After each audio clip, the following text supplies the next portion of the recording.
అందరికీ నమస్కారం మిత్రులారా. నేను పెట్టిన టైటిల్ ప్రకారం చావు రెండు రకాలు.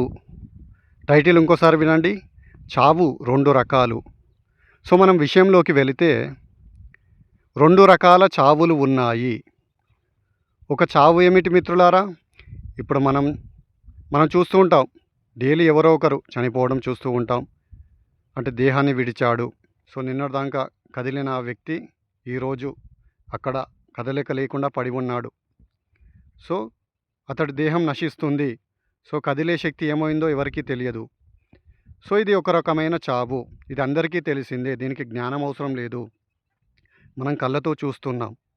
ఇది ఒక రకం చావు. ఇంకో రకం చావు ఉంది మిత్రులారా, అదేమిటంటే ఆత్మసాక్షాత్కారం. ఇక్కడ ఏమిటి? నువ్వు దేహంలో జీవించి ఉండగానే మరణించడం. నీకు అర్థమైందా పాయింట్? మామూలు చావు ఏమిటి? అదే చచ్చిపోతే కథం, ఇక అక్కడ దేహం అంతరిస్తుంది, అక్కడితో ఫినిష్. అంటే దేహం అనేది నశిస్తుంది. దానిలో ఎటువంటి కదలిక ఉండదు. కానీ ఈ యొక్క ఆత్మసాక్షాత్కారం అనే చావులో దేహం జీవించి ఉంటుంది, నిలిచి ఉంటుంది. కానీ ఇక్కడ డిఫరెన్స్ ఏమిటంటే అతడు దేహము కాదు, అతడు మనస్సు కాదు, అతడు వీటికి అతీతమైన ఆత్మ అనే విషయాన్ని అతడు గ్రహిస్తాడు. ఆత్మ అంటే శాశ్వతమైనది కదా, ఆ శాశ్వతమైనదే తను అనే విషయాన్ని అతడు ఎరుకను ప్రాప్తించుకుంటాడు. అది రెండో రకం చావు. ఇది మాత్రమే నిజమైన చావు మిత్రులారా, గుర్తుంచుకోండి. కేవలం మనం చుట్టూ చూస్తున్న జనాలు చనిపోతూ ఉంటారు కదా. ఎంతోమంది సెలబ్రిటీస్ కావచ్చు, ఎంతోమంది మన కుటుంబ సభ్యులు కావచ్చు, చుట్టాలు కావచ్చు, వీళ్ళందరూ నిరంతరం చనిపోతూ ఉంటారు. ఇవన్నీ చూస్తుంటాం కదా మిత్రులారా. ఇది అసలైన చావు కాదు. ఎందుకంటే వారు తమ యొక్క నిజస్థితిని గుర్తించలేదు కనుక వారు మళ్ళీ దేహంలో ప్రవేశించడం జరుగుతుంది. వారు కేవలం ఒక వస్త్రం చినిగిపోయింది, ఇంకో కొత్త వస్త్రం తొడుక్కుంటారు. ఇది చావు కాదు. ఎందుకంటే అసలు జన్మ యొక్క ఉద్దేశం ఏమిటి? తమలో ఉన్న ఆ యొక్క నిజాత్మను, ఆ నాశనం లేని ఆ యొక్క ఆత్మస్థితియే తాము అనే ఎరుకను ప్రాప్తించుకోవడమే కదా జీవితం యొక్క అసలు ఉద్దేశం. దాన్ని తెలుసుకున్నప్పుడు ఇక వాడికి జన్మ అన్నది ఉండదు. కానీ అది తెలుసుకోలేని వాడికి ఖచ్చితంగా మళ్ళీ దేహాలు ధరిస్తూనే ఉంటాడు. నీ యొక్క నిజస్థితి అంటే ఆత్మస్థితిని గుర్తించేంత వరకు అతడు ఈ జనన మరణ చక్రంలో తిరుగుతూనే ఉంటాడు. అంటే ఏమిటి? ఇక్కడ లెసన్ ఎవరైతే నేర్చుకుంటారో వారు, ఇప్పుడు ఫస్ట్ క్లాస్ సెకండ్ క్లాస్ ఉందనుకోండి మిత్రులారా, ఫస్ట్ క్లాస్ నువ్వు పూర్తి చేసినప్పుడు సెకండ్ క్లాస్లోకి వెళ్తావు కదా. కానీ పూర్తి చేయనప్పుడు మళ్ళీ అదే క్లాస్లో ఉంటావు, మళ్ళీ అదే చదువుతూ ఉంటావు. నువ్వు పాస్ అయ్యేంత వరకు అందులోనే ఉంటావు. ఈ జన్మ కూడా అలాంటిదే.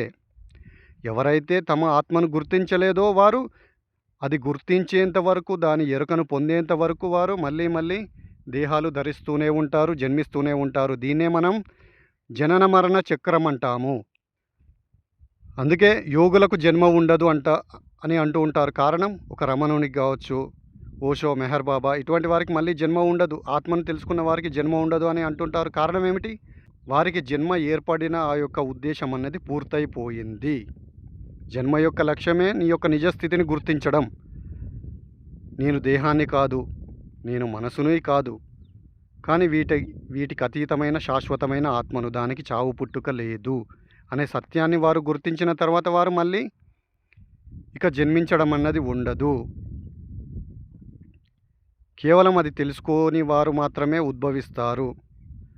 మిత్రులారా, మిమ్మల్ని నేను ప్రశ్నిస్తున్నారు, మీరు మొదటి రకం చావునించుకుంటారా లేదంటే రెండో రకం చావునించుకుంటారో మీరే నిర్ణయించుకోండి. ఎందుకంటే మొదటి రకం చావునించుకున్నప్పుడు ఖచ్చితంగా మళ్ళీ ఈ దేహంలో ప్రవేశిస్తారు, మళ్ళీ చేసిన పనులే చేస్తూ ఉంటారు.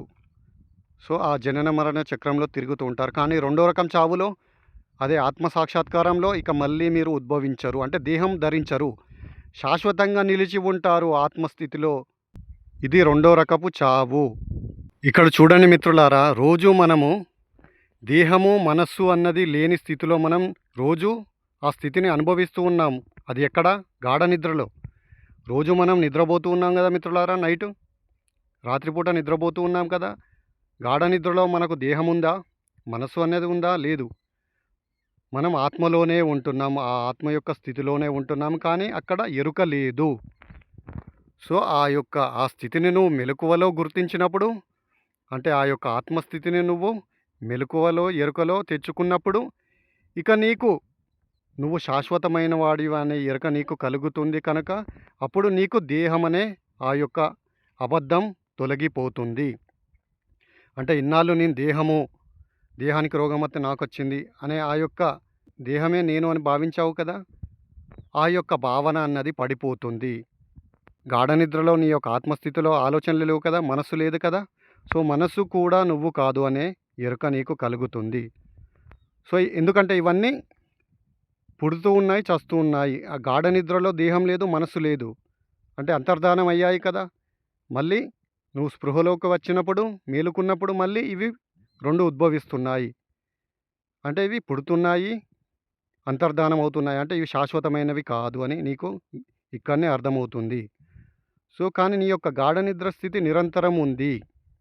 అది దేహము మనస్సు లేకున్నా ఉంది, అలాగే దేహము మనస్సు ఉన్నప్పుడు కూడా ఉంది. సో అది పుట్టడం లేదు, మరణించడం లేదు. అది శాశ్వతంగా ఉంది కాబట్టి ఆ శాశ్వత స్థితినే ఆత్మ అంటారు. కాబట్టి ఆ ఆత్మనే నువ్వు. సో దాన్ని నువ్వు గుర్తించినప్పుడు ఇక నువ్వు దేహం కాదు, మనస్సు కాదనే ఆ యొక్క సత్యాన్ని నువ్వు తెలుసుకోవడం జరుగుతుంది.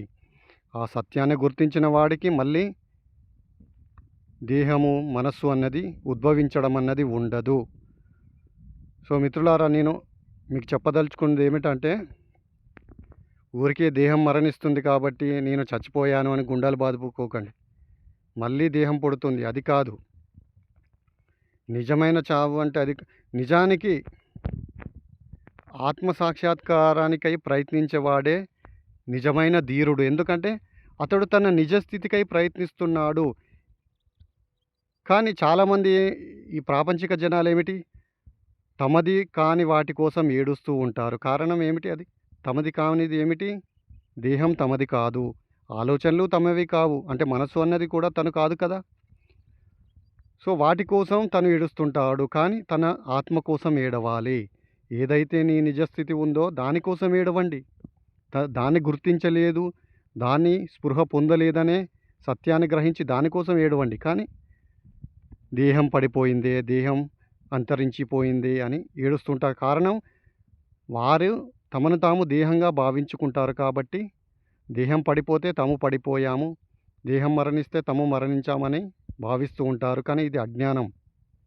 అందుకే మీరు రమణ మహర్షిని, రామకృష్ణుని, ఆత్మసాక్షాత్కారం పొందిన వారిని చూడండి. వారు నిరంతరం ఆనంద స్థితిలో ఉంటారు. కారణం ఏమిటి? అక్కడ వారు శాశ్వతమైన ఆత్మ అనే సత్యం వారు గుర్తించారు. సో ఆ యొక్క ఆత్మకు చావు లేదు, మరణం లేదు, శాశ్వతమైనది, శాశ్వతమైన ఆనంద స్థితి అని గుర్తించారు. కాబట్టి శాశ్వతమైన దానిలో నీకు శాశ్వత ఆనందం ఉంటుందా? లేదంటే నిరంతరం మారుతూ నిరంతరం ఒకనాడు ఉద్భవించి ఒకనాడు మరణించే దానిలో శాశ్వత ఆనందం ఉంటుందా? మీరే గ్రహించండి మిత్రులారా. సో ఆత్మలోనే శాశ్వతమైన ఆనందం ఉంటుంది. కాబట్టి ఆ శాశ్వత ఆనందాన్ని గుర్తించిన వాడు నిరంతరం ఇక ఆ యొక్క ఆనందమే తను అనే ఎరుక కలిగిన వాడు శాశ్వతమైన ఆనందంలో ఉండిపోతాడు. కానీ దాన్ని గుర్తించిన వాడు విలపిస్తాడు. ఎందుకంటే వాడు దేహము మనసు అనే స్థాయిలోనే ఉంటాడు. ఆ రెండు తనే అని భావిస్తాడు. కాబట్టి అటువంటి వాడికి దుఃఖం తప్పదు, జన్మ తప్పదు, మళ్ళీ ఉద్భవించడం, దేహంలో ప్రవేశించడం అనేది తప్పదు. కానీ తనలో ఉన్న ఆత్మను గుర్తించిన వాడికి ఇక అతడు శాశ్వతంగా నిలిచి ఉంటాడు దేహం లేని స్థితిలో. ఆత్మను ఏది తాకజాలదు, దుఃఖం తాకజాలదు, సమస్యలు తాకజాలవు. శాశ్వతంగా నిలిచి ఉండేది ఆత్మనే. సో ఇది మిత్రులారా, మీ యొక్క ఆత్మను తెలుసుకోవడమే నిజమైన చావు, శాశ్వతమైన చావు. నిజానికి శాశ్వతమైన చావును పొందినవాడు మాత్రమే అమరత్వాన్ని పొందుతాడు.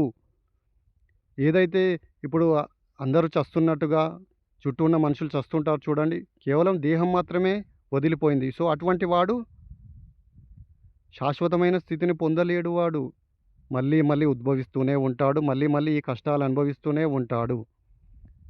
సో ఇది మిత్రులారా, మీరు తాత్కాలికమైన చావుని ఎంచుకుంటారా? శాశ్వతమైన చావుని ఎంచుకొని అమరత్వాన్ని పొందుతారా? బుద్ధుడు అమరత్వాన్ని పొందాడు, రమణుడు అమరత్వాన్ని పొందాడు, ఓషో, మెహర్ బాబా ఇటువంటి వారు అమరత్వాన్ని పొందారు. ఇక వారికి సమస్యలన్నవి ఉండవు, దుఃఖం అన్నది ఉండదు.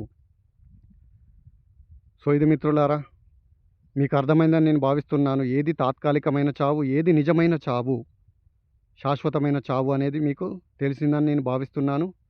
సో నా యొక్క ఎక్స్ప్లెనేషన్ కనుక మీకు నచ్చినట్టయితే లైక్ చేయండి, షేర్ చేయండి, సబ్స్క్రైబ్ చేయండి. ధన్యవాదాలు.